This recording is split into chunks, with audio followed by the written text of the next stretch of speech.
Bonjour à toutes et à tous, je vous retrouve en ce jour du lundi de Pâques, car oui, l'actu ne s'arrête jamais et comme chaque matin, je vais vous proposer de vous résumer tout ce qui s'est passé autour de l'actualité du développement. Aujourd'hui, vous verrez notamment qu'il y a eu pas mal de nouveautés autour de l'open source, et vu qu'on est un jour férié, peut-être que vous avez des enfants avec vous, et bien dans ce cas, je vais vous parler à la fin de l'émission d'un éditeur pour leur apprendre les joies du code. Mais avant de commencer par ce programme, je voulais vous parler d'Eni. Alors non, c'est pas le fournisseur d'électricité, parce que sinon Dev Café aurait pas mal dévié, mais plutôt des éditions Eni qui proposent des livres autour du développement. Et aujourd'hui, si je vous en parle, c'est qu'un tout nouveau vient de sortir, à savoir celui de Fanny, qui évoque l'accessibilité et sur le développement Android avec Jetpack Compose. Alors pour ma part, j'ai reçu le livre ce week-end, et j'ai pas vraiment encore eu l'occasion de m'y pencher dessus. Mais je vous invite vraiment à l'acheter parce que en la matière, franchement, il n'y a pas mieux que Fanny pour donner des conseils. Et en cherchant rapidement d'ailleurs, vous pouvez le trouver sur la Fnac ou encore chez Amazon, donc d'une manière générale, je pense que vous n'aurez pas trop de mal à le trouver. Et la bonne nouvelle, c'est qu'on va vous proposer dans un petit moment un live justement avec Fanny autour de ce sujet. Alors on vous en dira un peu plus dans quelques temps parce qu'on est en train de préparer ça avec Robin. Vous savez, c'est avec lui qu'on fait les App Clinic. Et bon, je vous en dis pas plus pour le moment parce que ça fait quand même une intro qui est assez longue pour aujourd'hui. Le lien vers son livre, je vous l'ai mis dans le commentaire, dans la description comme d'habitude. Et donc, place maintenant aux actus du jour.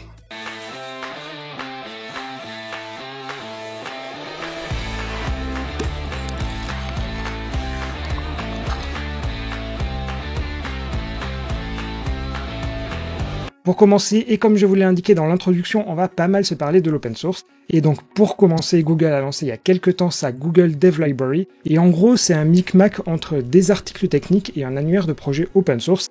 Et bon, on va quand même pas se cacher que le succès est assez modéré. Alors pour essayer de donner un petit coup de boost à son projet, Google vient de lancer son Maintainer March. Alors ça nous invite justement à publier des projets open source qui utilisent des techno Google. Donc ça peut être des bibliothèques pour Android, pour Flutter, pour Firebase et en gros pour n'importe quel techno Google en général. Et pour être tout à fait honnête, je sais pas si ça va grandement changer quelque chose pour vous en termes de visibilité. Vu que le formulaire il prend juste 2 minutes à remplir, comme on dit, autant le faire. On poursuit rapidement avec une nouveauté qui est passée relativement inaperçue et qui concerne la boutique d'applications open source F-Droid. Aujourd'hui, un client officiel Android existe et il y a une déclinaison light ou alors basique selon leurs termes, mais je trouve que c'est assez mal connoté, c'est disponible. En gros, c'est l'application principale sur laquelle on a retiré quelques fonctionnalités qui n'étaient pas forcément utiles. Bien sûr, comme d'habitude, vous retrouverez le lien dans la description. Voilà, en termes de contenu, en fait, c'est tout pareil, donc c'est pour ça que je m'attarde pas trop dessus. On reste toujours dans l'open source, mais cette fois-ci direction la Chine, où Huawei propose HarmonyOS, et la déclinaison open source ou libre, elle s'appelle OpenHarmony. Et après quasiment un an de développement, la version 3.2 est disponible, et je vais essayer de vous donner les quelques nouveautés, mais vu que le changelog initial il est en chinois, je vous garantis pas l'exactitude de ce que je vous dis, mais en tout cas, j'ai essayé de faire de mon mieux. Malgré tout, il y a des choses intéressantes, tout d'abord du côté d'ArcUI, qui est l'équivalent de Jetpack Compose et de SwiftUI, car on peut maintenant injecter des composants qui contiennent du contenu OpenGL. Mais en bien plus intéressant, on peut maintenant embarquer des composants d'autres applications. Ça a l'air d'être un peu comme des widgets, mais qu'on peut se passer entre les applications. Et d'un côté, ça montre que le framework il est quand même super avancé, mais en même temps, le support du changement du mode clair vers le mode sombre, ce n'est disponible que depuis cette version. Mais en plus intéressant sur le framework pour développer des applis qui est donc à l'API 9, il y a maintenant un stage model qui permet, selon ce qui est dit, de coder des applications plus simplement. Et c'est relativement assez flou dit comme ça. Par contre, ce qui est super intéressant, c'est le mécanisme d'extension qui va permettre aux applications d'appeler des méthodes entre elles, et il donne des exemples autour de l'accessibilité ou de la saisie, mais à voir car ça n'a pas l'air d'être limité aux use cases qu'on a l'habitude d'utiliser, d'autant plus qu'il y a un Harmony Shared Package qui va permettre de partager du code et des ressources entre les applications. D'une manière générale, cette version 3.2 a quand même l'air super intéressante, et elle s'aventure dans des fonctionnalités que même Android et iOS n'ont pas encore osé toucher. Comme quoi, même si on se dit que les versions ronronnent du côté de chez Apple et Google, ce sera peut-être la Chine qui viendra bousculer les deux géants. Et le dernier sujet concernant l'open source, c'est autour de MariaDB, car pour rappel, en 2009, Sun avait racheté MySQL, et MariaDB c'est tout simplement la déclinaison disponible sous licence GPL. Mais il se trouve qu'il existe deux sites, un mariadb.com et un mariadb.org. Le .org, c'est l'entité qui gère la déclinaison open source, et le .com, c'est une entité commerciale qui permet à de nombreux mainteneurs de ne finalement pas vivre d'amour et d'eau fraîche. Et comme vous le voyez ici, ça a plutôt mal tourné car il est question de racisme, de sexisme, du non-respect des lois et même de salaires non payés. Pour vous situer les deux principaux personnages, on a d'un côté Manti qui est le créateur de MySQL et de l'autre Michael Howard qui est le CEO de MariaDB.com. Depuis juillet dernier, Monty a été carrément exclu du conseil d'administration de la société car les relations entre les deux étaient quand même très tendues. Et d'ailleurs, les banques qui avaient soutenu le projet comme JP Morgan ou Goldman Sachs s'étaient elles aussi retirées, mais cette fois-ci en juin à cause de la dette. Mais les investisseurs n'ont été au courant de cette dérive financière qu'en décembre de l'année dernière, après la mise sur le marché. Et pour vous la faire courte, au mois de mars 2023, l'action était de 1,13$ contre 10 lors de son introduction. Et les mauvaises nouvelles se sont enchaînées car ils n'ont clairement plus les moyens financiers de payer la centaine de salariés, ni même de payer les factures. Et pour vous dire, à l'heure actuelle, la société n'a plus de directeur financier et elle a une telle réputation pour le racisme et le sexisme que je vous indiquais au début, donc en fait, en gros, plus personne ne veut postuler aujourd'hui. Et côté administratif, tout le monde est parti sauf le directeur marketing.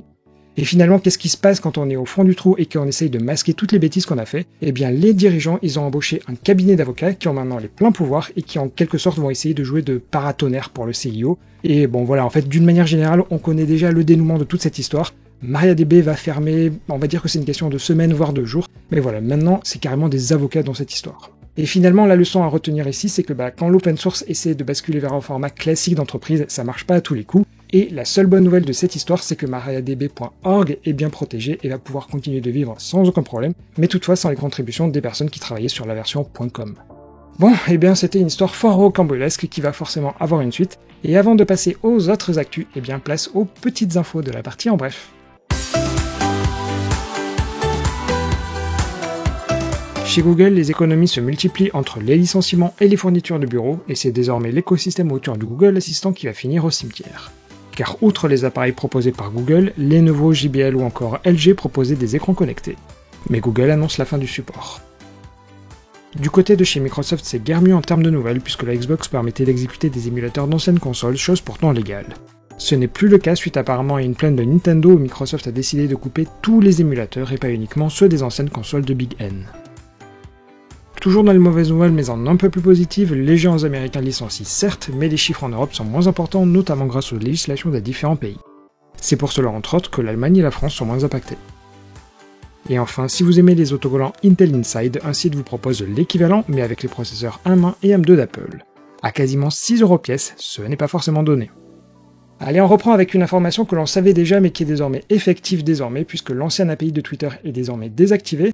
Par conséquent, il est fort probable que vous notiez que peut-être certains tweets ne partent plus, mais à la place, il faut passer par la nouvelle API qui, pour rappel, a plusieurs déclinaisons. Celle gratuite est limitée à 1500 tweets par mois en écriture, vient ensuite la version basique qui coûte 100$ par mois avec 3000 tweets en écriture et 10 000 en lecture, puis vient ensuite les versions entreprise que je vous avais présentées il y a quelques temps et là qui coûtent vraiment un bras.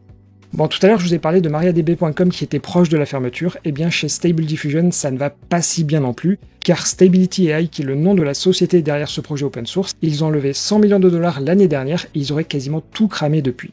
La seule solution, c'est alors de faire une nouvelle levée de fonds, mais les investisseurs y seraient assez prudents, notamment parce que le PDG de la boîte serait assez imprévisible, avec certaines fois où il laisse carte blanche aux ingénieurs, et d'autres fois où il est carrément derrière leur dos en permanence. Mais la société a aujourd'hui deux problèmes, d'un côté Midjourney qui a le vent clairement derrière le dos, et aussi le fait que Stability AI n'a pas son propre générateur d'images. Car en réalité, Stable Diffusion ça a été co-créé avec des chercheurs allemands et une société new-yorkaise, comme quoi c'est pas parce qu'on fait la une et bien que le modèle économique est forcément là. Et tiens d'ailleurs à évoquer l'univers de l'IA, je vous avais indiqué la semaine dernière que plusieurs plaintes avaient été déposées à la CNIL et allaient être analysées, notamment sur la question de la gestion des données des utilisateurs. C'est d'ailleurs à ce titre que l'Italie a complètement interdit OpenAI.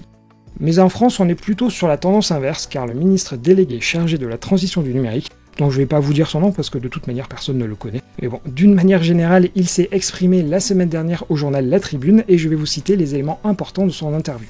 La stratégie de la France est simple. La première des choses est de pouvoir maîtriser cette technologie plutôt que d'en subir les versions qui viendraient de puissances avec qui nous ne partageons pas toutes nos valeurs. La France a une carte à jouer, il n'y a aucune raison que nous ne puissions pas développer à notre tour des modèles. Donc si je résume, son idée c'est de pousser le développement de l'IA en France, ce qui est plutôt une bonne chose dans l'ensemble, et sur la question spécifique autour de l'interdiction de ChatGPT, il indique « Une fois qu'on maîtrise la technologie plutôt qu'on la subit, la deuxième étape est d'encadrer l'innovation ». Si je vous résume globalement le reste de son interview, c'est le fait qu'on laisse les acteurs étrangers comme ChatGPT s'implanter en France pour bien comprendre leur mode de fonctionnement, mais on le fait de manière intelligente en y mettant des limites en accord avec l'Union européenne, et tout ça nous permettra en parallèle d'avancer sur le sujet et de créer nos propres modèles. Je vous laisserai réagir là-dessus sur son avis dans les commentaires, mais bon, j'ai l'impression quand même qu'on nous rejoue tout le temps la même musique, à savoir qu'on laisse venir l'envahisseur, on lui met quelques limites et nous on fait finalement ce qu'on peut en parallèle. Allez, vu que c'est un jour férié aujourd'hui, je vais vous proposer un sondage parce que ça fait quand même un petit moment qu'on n'en avait pas fait, et donc la question elle est relativement simple, faut-il interdire OpenAI et ChatGPT comme c'est le cas en Italie? Pour répondre, il faut aller dans la section communauté de la chaîne, sinon je vous ai mis le lien dans le commentaire épinglé. Allez, et pour terminer brièvement, je vous en parlais en intro, mais la fondation Raspberry Pi vient de lancer un éditeur de code en ligne pour les 7 ans et plus afin de leur apprendre la programmation. C'est entièrement gratuit et ils utilisent du Python contrairement à du Scratch que l'on utilise généralement avec les enfants. L'avantage est que le projet est à moitié traduit en français et vous allez pouvoir apprendre les bases de la programmation de manière assez ludique. Tout ça se fait depuis un navigateur et si on synchronise un compte Raspberry, on peut ensuite reprendre un peu plus tard. Voilà, je viens donc vous donner une petite idée pour passer du temps avec des enfants aujourd'hui, ou plus tard d'ailleurs en fait. Allez, c'est là-dessus qu'on va s'arrêter pour ce lundi de Pâques. J'espère en tout cas que vous allez profiter de cette journée en famille ou pas d'ailleurs. Et bien pour ma part, si vous avez encore quelques petites secondes, n'oubliez pas de liker la vidéo et éventuellement aussi de répondre au sondage qui est dans la partie communauté. Et sur ce, je vous donne rendez-vous demain, même heure et même endroit. Et pensez comme d'habitude bien aux Grégoire, Terence et Fulbert aujourd'hui. Allez, bonne journée à toutes et tous et surtout ne mangez pas trop de chocolat.